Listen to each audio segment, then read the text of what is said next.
Hello दोस्तों, कैसे हो आप सब। आज हम बात करने वाले हैं 2013 में रिलीज हुई अमेरिकन थ्रिलर मूवी प्रिजनर के बारे में। दोस्तों, इस मूवी की स्टोरी दो छोटी बच्चियों के किडनैपिंग के इर्द गिर्द घूमती है और मूवी के एंड में पता चलता है कि किसने और क्यों इनका किडनैप किया। दोस्तों, मूवी की स्टोरी बहुत ही इंटरेस्टिंग है। इसको पूरी जानने के लिए वीडियो को एंड तक जरूर देखना। So let's begin. मूवी की स्टार्टिंग होती है कैलर और उसकी फैमिली से, जिसमें उसकी वाइफ ग्रेस, उसका बेटा राल्फ और उसकी छोटी बेटी एना है, जो अपने फैमिली फ्रेंड फ्रैंकलिन के घर थैंक्स गिविंग लंच के लिए जा रहे हैं। उनका घर कैलर के घर से ज्यादा दूर नहीं है। फ्रैंकलिन की फैमिली में उसकी वाइफ नैन्सी, उसकी बड़ी बेटी एलिजा और उसकी छोटी बेटी जॉय है, जो कैलर और उसकी फैमिली का अपने घर पर वेलकम करती है और साथ बैठकर लंच करते हैं। वो सब लंच करने के बाद रैल्फ, एलिजा, एना और जॉय चारों बाहर वॉक पर जाते हैं। एना और जॉय रोड पर खड़े एक गाड़ी, जिसे आरवी कहते हैं, उस पर चढ़ने लगते हैं। तभी राल्फ और एलिजा दोनों अपनी छोटी बहनों को वहां से ले जाते हैं। इसी दौरान राल्फ को लगता है कि आरवी में कोई है जो उन्हें देख रहा है। घर आने के थोड़ी देर बाद एना अपनी मॉम के पास आती है और उन्हें परमिशन लेती है कि वो जॉय को अपने साथ अपने घर ले जाए ताकि वो उसकी लाल सिटी ढूंढने में मदद कर सके। वो लाल सिटी कैलर ने एना को गिफ्ट में दी थी। ग्रेस अपनी बेटी को हाँ कर देती है, लेकिन राल्फ और एलिजा को भी साथ ले जाने के लिए बोलती है और वो दोनों चले जाते हैं। थोड़ी देर बाद कैलर देखता है कि राल्फ और एलिजा तो टीवी देख रहे हैं और उनसे एना और जॉय के बारे में पूछता है। वो दोनों कैलर को बताते हैं कि एना और जॉय तो हमारे पास काफी देर से आए ही नहीं है। कैलर जल्दी से अपने घर की तरफ जाता है और उन दोनों को अपने घर में हर जगह ढूंढता है, लेकिन उसे एना और जॉय नहीं मिलते। वो फ्रैंकलिन के घर वापस आता है। वहाँ भी उन सब ने हर जगह उन दोनों को ढूंढा, लेकिन वो नहीं मिले। रैल्फ अपने डैड को बताता है कि कुछ देर पहले वो दोनों आरवी के पास खेल रहे थे और कैलर और राल्फ वहां पर जाते हैं। वहां पहले आरवी खड़ी हुई थी, लेकिन ना वहां पर आरवी है और ना वहां एना और जॉय। वो दोनों खो चुकी हैं। इसके लिए कैलर पुलिस को फोन करता है। ये केस डिटेक्टिव लोकी को मिलता है और लोकी को रात को वो आरवी भी मिल जाती है जिस पर कैलर को शक था। लोकी और सारे पुलिस वाले आरवी की तरफ बढ़ते हैं। तभी सडनली आरवी रिवर्स होती है और फिर आगे चलकर पेड़ से ठुक जाती है। लोकी आरवी में से एक आदमी को पकड़ता है और उसे अपनी हिरासत में ले लेता है। उस आदमी का नाम एलेक्स जोन्स है। लोकी एलेक्स से कई सवाल पूछता है, लेकिन वो बस यही कहता है कि मैंने उन बच्चियों को किडनैप नहीं करा है। इसके अलावा लोकी को एलेक्स से पता चलता है कि वो रोज अपनी आरवी आंटी के घर के पीछे खड़ी करता है। उस आंटी का नाम होली जोन्स है। लोकी होली जोन्स के घर पूछताछ के लिए जाता है। वो घर के बाहर एक पुरानी कार खड़ी देखता है। अचानक पीछे से होली जोन्स लोकी को उस कार के बारे में बताती है कि वो उसके पति की कार है, लेकिन वो अब बिकाऊ है। लोकी होली जोन्स से एलेक्स के बारे में पूछताछ करता है। होली लोकी को बताती है कि वो कभी कोई गलत काम नहीं कर सकता, बल्कि उसकी एज तो ज्यादा है, लेकिन उसका दिमाग एक 10 साल के बच्चे जैसा है। वहीं पर लोकी होली जोन्स के हस्बैंड की फोटो देखता है जो 5 साल पहले मर चुका है। उसकी आरवी को भी पूरी तरह से चेक किया जाता है, लेकिन वहां से भी लोकी को कुछ नहीं मिलता। लोकी एना और जॉय से जुड़े सभी लोगों से पूछताछ करता है ताकि उनको ढूंढने के लिए कोई तो इन्फॉर्मेशन उसे मिल सके। जब लोकी कैलर से मिलता है तो कैलर लोकी से एलेक्स के बारे में पूछता है। असल में कैलर को एलेक्स पर शक है कि उसने ही एना और जॉय को गायब करा है। लोकी कैलर को बताता है कि उसका दिमाग 10 साल के बच्चे जैसा है और इसके अलावा उसने 10 घंटे लगातार उससे पूछताछ करी है, लेकिन लोकी को उसे या उसके खिलाफ ऐसा कुछ नहीं मिल रहा जिससे ये साबित हो कि किडनैप एलेक्स ने ही करा है। जब लोकी अपनी कार में बैठता है तो कैलर पीछे से आकर लोकी से रिक्वेस्ट करता है कि प्लीज जब तक उसकी बेटी न मिल जाए वो एलेक्स को अपनी हिरासत में ही रखे। इस पर लोकी कैलर को बताता है कि हम उसे सिर्फ 48 घंटों तक अपने पास रख सकते हैं और कल शाम तक ये टाइम भी खत्म हो जाएगा। फिर भी हम कोशिश करेंगे कुछ दिन और एलेक्स को अपनी हिरासत में रखने की। इसके लिए वो अपने सीनियर से बात करता है, लेकिन वो मना कर देते हैं कि वो बिना कोई चार्ज के एलेक्स को 48 घंटे से ज्यादा नहीं रख सकते। अब लोकी उस इलाके के सारे अपराधियों से पूछताछ करता है जो पहले कभी ऐसे गुनाहों में शामिल थे, जहाँ से उसे एक चर्च के फादर की लीड मिलती है जिसका नाम है पैट्रिक डुन। लोकी फादर पैट्रिक डुन के घर जाता है। काफी देर नॉक करने पर भी कोई गेट नहीं खोलता। जब लोकी विंडो से घर के अंदर की तरफ देखता है तो फादर जमीन पर लेटे हुए हैं। वो गेट तोड़कर घर में घुसता है। घर में आने के बाद लोकी देखता है कि फादर नशे की हालत में गहरी नींद में घर के फ्लोर पर ही सो रहे हैं। लोकी घर की तलाशी लेता है। उसे एक बेसमेंट दिखता है और वो नीचे बेसमेंट में जाकर देखता है कि वहाँ एक डेड बॉडी पड़ी हुई है, जिसे देखकर लग रहा है कि वो कई सालों से वहीं पर है। इस डेड बॉडी के बारे में जानने के लिए लोकी फादर को गिरफ्तार कर लेता है। दूसरी तरफ कैलर, उसका बेटा राल्फ और फ्रैंकलिन रेस्क्यू टीम के साथ अपनी बेटियों की तलाश जंगल में कर रहे हैं। तभी कैलर को पता चलता है कि एलेक्स जोन्स को पुलिस स्टेशन से रिहा करा जा रहा है। वो जितना जल्दी हो सके उतना जल्दी पुलिस स्टेशन की तरफ जाता है। इधर पुलिस स्टेशन से एलेक्स बाहर निकलकर पार्किंग की तरफ जा रहा होता है। तभी कैलर उस पर अटैक कर देता है। इसी झड़प के बीच एलेक्स कैलर को धीमी आवाज में कहता है कि जब तक वो मेरे पास थी वो रोई नहीं।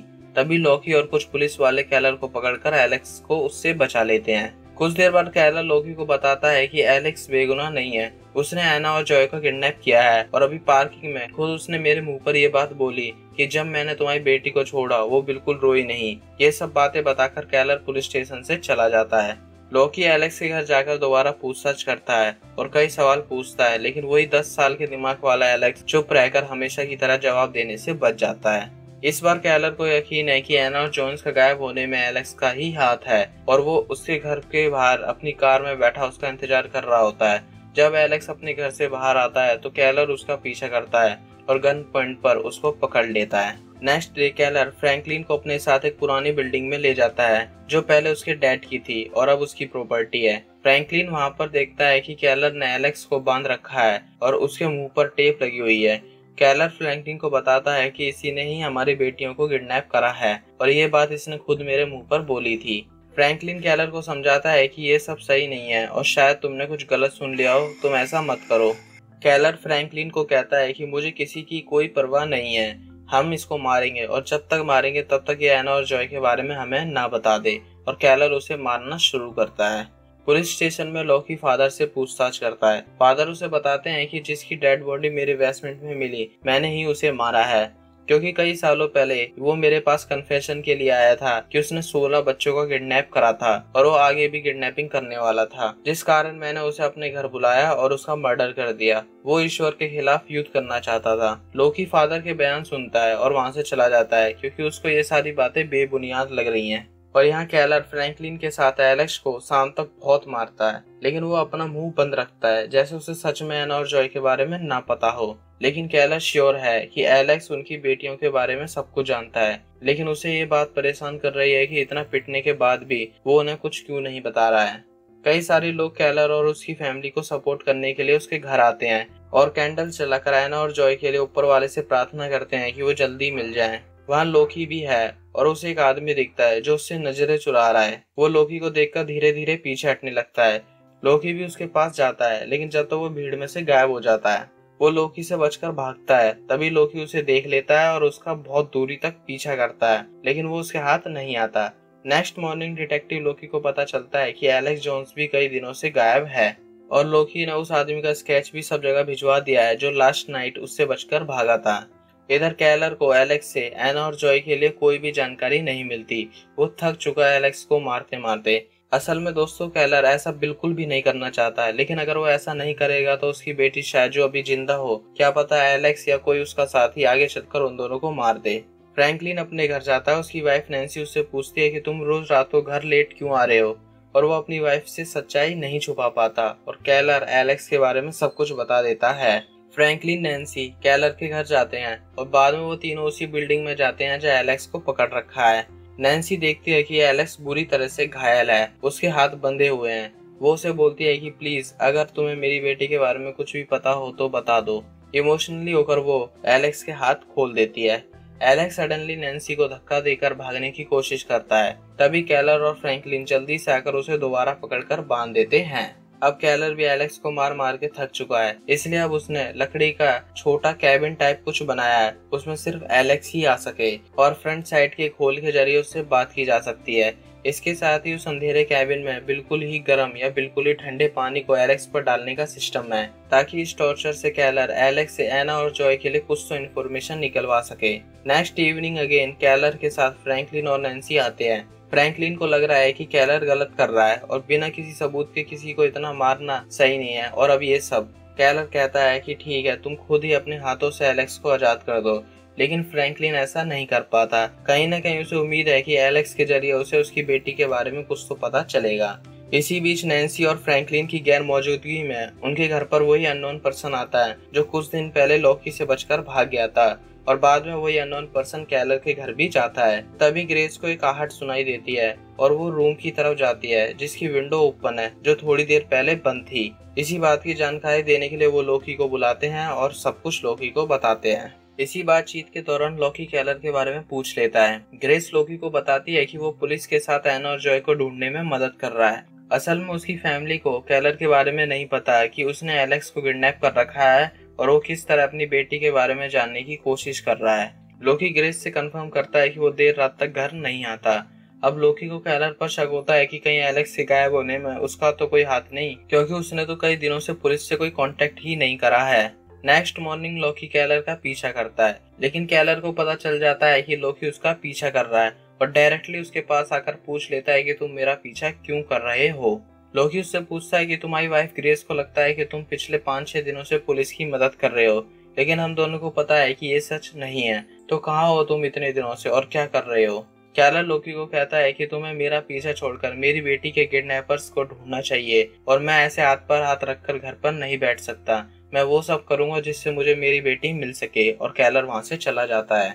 कुछ दिनों बाद लोकी को एक आर्टिकल मिलता है जिसमें कैलर के फादर के एक सुसाइड कमिट करने की न्यूज है। इस आर्टिकल में एक बिल्डिंग का एड्रेस है जहां उन्होंने सुसाइड करा था। दोस्तों ये वही बिल्डिंग है जहाँ कैलर ने एलेक्स को किडनैप कर रखा है। लोकी उस बिल्डिंग में जाता है। वहां पर कैलर एलेक्स से अपनी बेटी के बारे में पूछ रहा है। तभी गाड़ी की आवाज सुनकर वो नीचे आता है। उसे पता चलता है कि लोकी यहाँ आ चुका है। लोकी कैलर को देखते ही कुछ सवाल पूछता है, जैसे तुम यहाँ क्या कर रहे हो, इस जगह के बारे में उसे पहले क्यों नहीं बताया, और एलेक्स जोन्स कहाँ है। असल में लोकी को कैलर पर शक है कि एलेक्स के गायब होने में कैलर का ही हाथ है और लोकी बिल्डिंग का राउंड लगाता है। जैसे ही वो एलेक्स वाली जगह पर पहुंचने वाला होता है तभी उसे एक कॉल आता है। वो कॉल डिपार्टमेंटल स्टोर का है। वहाँ पर वो स्केच वाला पर्सन दिखाई दिया है जो लास्ट टाइम लोकी के हाथ से निकल चुका था, जो बीच में फ्रैंकलिन और कैलर के घर भी गया था। लोकी कैलर की वो बिल्डिंग छोड़ता है और डिपार्टमेंटल स्टोर से मिले गाड़ी के नंबर के थ्रू लोकी उस अननोन पर्सन के घर पहुंच जाता है। उसका नाम बॉब टेलर है। इस बार भी बॉब टेलर भागने की कोशिश करता है, लेकिन इस बार उसकी कोशिश नाकाम हो जाती है और उसे गिरफ्तार कर लिया जाता है। बॉब के घर की तलाशी लेने पर लोकी को एक रूम में बहुत सारे ब्लैक क्रेट्स मिलते हैं। वो उनको खोलता है जिसमें बहुत सारे सांप और खून के निशान वाले बच्चों के कपड़े हैं और लास्ट वाले क्रेट में कुछ ड्राइंग्स हैं जिसमें मेज और सांप बने हुए हैं। पुलिस स्टेशन में फ्रैंकलिन और कैलर को बुलाया जाता है। उन्हें बॉब के घर से मिले बच्चों के कपड़ों के पिक्चर्स दिखाए जाते हैं और वो अपनी बेटियों के कुछ कपड़े पहचान भी लेते हैं। लेकिन इन सब के बाद भी कैलर को उम्मीद है कि उसकी बेटी जिंदा है और सही सलामत है। लोकी बॉब टेलर को इंटरोगेट कर रहा है। वो पिछले 1.5-2 घंटे से एक मेज की ही ड्राइंग बनाया जा रहा है। इतने टाइम में भी लोकी को कुछ पता नहीं चलता तो गुस्से में बॉब से पूछता है कि तुम क्या बना रहे हो, और उसे मारता है। ये देखकर कुछ ऑफिसर लोकी को रोकने के लिए आते हैं। इसी झड़प में बॉब एक ऑफिसर की गन ले लेता है। लोकी और सारे ऑफिसर बॉब को गन नीचे रखने को बोलते हैं, लेकिन वो सडनली अपने आप को ही शूट कर लेता है। अब लोकी को कुछ भी समझ नहीं आता कि वो एना और जॉय को कैसे ढूंढेगा। कैलर भी अपनी डैड वाली बिल्डिंग में है, इसी उम्मीद में कि उसे एलेक्स से कोई जानकारी मिल जाए, और शायद उसे वो जानकारी मिल भी जाती है। एलेक्स कैलर को बताता है कि वो भूल भुलैया में है। वो एलेक्स से पूछता है कि ये भूल भुलैया किस तरह की है और कहाँ है, लेकिन इन सवालों के जवाब उसे नहीं मिलते। कैलर एलेक्स की आंटी होली जोन्स के पास जाता है कि शायद उसे वहाँ से भूल भुलैया के बारे में कुछ पता चले, और कैलर होली से थोड़ी देर तक जनरली बातें करता है। कैलर को होली से पता चलता है कि कई सालों पहले उनका बेटा कैंसर में मर गया था। इसके बाद उन्हें एलेक्स मिला जिसने होली जोन्स की बाकी की जिंदगी में साथ दिया है, लेकिन आज वो भी उनके साथ नहीं है। इन सारी कन्वर्सेशन से कैलर को भूल भुलैया के बारे में कुछ पता नहीं चलता और वो वहाँ से चला जाता है। लोकी पुलिस स्टेशन में बॉब टेलर की बनाई हुई मेज की ड्राइंग देखता है और उसे पता चलता है कि फादर के बेसमेंट से जो डेड बॉडी उसे मिली थी उसने भी सेम वैसे ही मेज जैसा दिखने वाला लॉकेट पहन रखा था, जो बॉब की मेज की ड्राइंग से बिल्कुल मैच होता है। दोस्तों, फादर के बेसमेंट से मिली डेड बॉडी हॉली जोन्स के हस्बैंड की है, क्योंकि सेम वैसा ही मेज वाला लॉकेट हॉली जोन्स के घर से मिली उसके हस्बैंड की फोटो में उसने वैसा ही लॉकेट पहन रखा था। इसके अलावा लोकी को पता चलता है कि बॉब के घर से जो कपड़े मिले वो सब बिल्कुल नए थे, और जो खून के धब्बे उन कपड़ों पर मिले हुए थे वो सुअर के खून के धब्बे थे, न कि कोई इंसान के। नेक्स्ट डे कैलर और ग्रेस को पता चलता है कि फ्रैंकलिन की बेटी जॉय मिल चुकी है। वो दोनों हॉस्पिटल जाते हैं ताकि उन्हें जॉय से एना के बारे में पता चल सके। दोस्तों जॉय और एना जहां उन्हें पकड़ रखा था वहां से वो साथ भागते हैं, लेकिन किडनैपर एना को पकड़ लेता है, लेकिन जॉय उससे बचकर भाग जाती है। जॉय कैलर को कहती है कि आप वहां थे जहां हमें पकड़ रखा था, उसने हमारे मुंह पर टेप लगा रखी थी जिस कारण वो बोल नहीं पाए। कैलर समझ जाता है कि जॉय किस जगह की बात कर रही है और वो हॉस्पिटल से निकलता है। तभी लोकी वहां आ जाता है, लेकिन कैलर लोकी को बिना कुछ बताए वहां से भाग जाता है। लोकी को लग रहा है कि कैलर अपनी पुरानी बिल्डिंग में गया है। असल में कैलर होली जोन्स के घर गया है, क्योंकि पिछले कई दिनों से वो उस बिल्डिंग के अलावा कहीं नहीं जाता, लेकिन एक दिन पहले ही वो होली जोन्स के घर गया था और तभी जॉय ने उसकी आवाज शायद सुनी होगी। और हॉस्पिटल में जॉय के कहने पर कैलर समझ जाता है कि जॉय होली जोन्स के घर में ही थी और अब एना भी वहीं होगी। इधर लोकी कैलर के डैड की बिल्डिंग में पहुंचता है, जहां उसे एलेक्स मिल जाता है। कैलर होली जोन्स के घर जाता है। अनफॉर्चुनेटली कैलर का इस तरह लेट नाइट उसके घर आने से और सडनली बिहेवियर चेंज होने से वो समझ जाती है कि कैलर को सब कुछ पता चल चुका है और होली जोन्स कैलर को पीछे से गन पॉइंट पर रख लेती है। पहले वो कैलर को कोई नशे वाली ड्रिंक पीने को देती है, फिर उसका फोन सिंक में डलवाती है और गन पॉइंट पर ही अपने यार्ड तक ले जाती है। इसी बीच वो अपनी हिस्ट्री उसे बताती है कि वो ऐसा क्यों कर रही है। असल में होली जोन्स और उसके हस्बैंड ने अपने बच्चे को कैंसर होने के कारण खो दिया था, जिसका जिम्मेदार वो दोनों भगवान को मानने लगे थे और उन्होंने ये सोचा कि वो भी अब कई बच्चों को उनके माँ बाप से छीन लेंगे ताकि दुनिया में और भी लोग उनके जैसे दुख को समझ सके। इस तरह उन दोनों ने बच्चों को किडनैप करना शुरू कर दिया। उन्होंने सबसे पहले एलेक्स को और फिर बॉब को किडनैप किया था और शायद उनकी याददाश्त भी मिटाई थी, जिस कारण इतने साल होली जोन्स के साथ रहने से वो दोनों ने अपना माँ बाप ही समझने लगे थे। और यही कारण भी हो सकता है कि एलेक्स को पता था कि एना और जॉय को उसकी आंटी ने ही किडनैप किया है, फिर भी वो इतना टॉर्चर सहता रहा, उसने अपनी आंटी का नाम एंड तक नहीं लिया। होली जोन्स कैलर को अपनी यार्ड में खड़ी एक पुरानी गाड़ी में बिठाती है और रिवर्स करने को कहती है। कैलर गाड़ी को रिवर्स करता है और बाहर निकलता है। कार के नीचे एक तहखाने का रास्ता है। होली जोन्स कैलर के पैर में गोली मारती है और उसे उस तहखाने में फेंक देती है और उसका गेट बंद कर फिर से उसके ऊपर कार खड़ी कर देती है। कैलर को उस गहरे गड्ढे में एक इमरजेंसी लाल सीटी मिलती है। उसी रात लोकी एलेक्स की खबर देने के लिए होली जोन्स के घर जाता है। इससे पहले वो गेट को नॉक करे, उसे एक आहट सुनाई देती है और वो गेट भी खुला हुआ है, जिससे वो सीधा घर में घुस जाता है। वो घर में होली जोन्स के हस्बैंड की फोटो देखता है, जिसने मेज वाला लॉकेट पहना हुआ है। वो समझ जाता है कि 16 बच्चों की किडनैपिंग के कन्फेस के लिए जो आदमी फादर के पास आया था वो होली जोन्स का हस्बैंड था, जिसको फादर ने मार दिया था। वो देखता है कि एक रूम में होली जोन्स एना को कोई नशे का इंजेक्शन दे रही है। तभी लोकी उसे हाथ ऊपर करने को कहता है, लेकिन होली जोन्स लोकी पर फायर करती है और सडनली लोकी भी होली जोन्स को गोली मार देता है, जिससे वो मर जाती है। लोकी एना को जितना जल्दी हो सके उतना जल्दी हॉस्पिटल ले जाता है और वो ठीक भी हो जाती है। एना और उसकी मॉम लोकी को थैंक्स बोलते हैं एना की लाइफ बचाने के लिए और ग्रेस उसे उसके पति कैलर को ढूंढने के लिए रिक्वेस्ट करती है, जो अभी तक मिसिंग है। कुछ दिन बाद लोकी होली जोन्स के घर की इन्वेस्टिगेशन कर रहा होता है और वो उस पुरानी कार के पास जाकर खड़ा हो जाता है। तभी उसे अचानक एक आवाज आती है, इमरजेंसी रेड विसल की।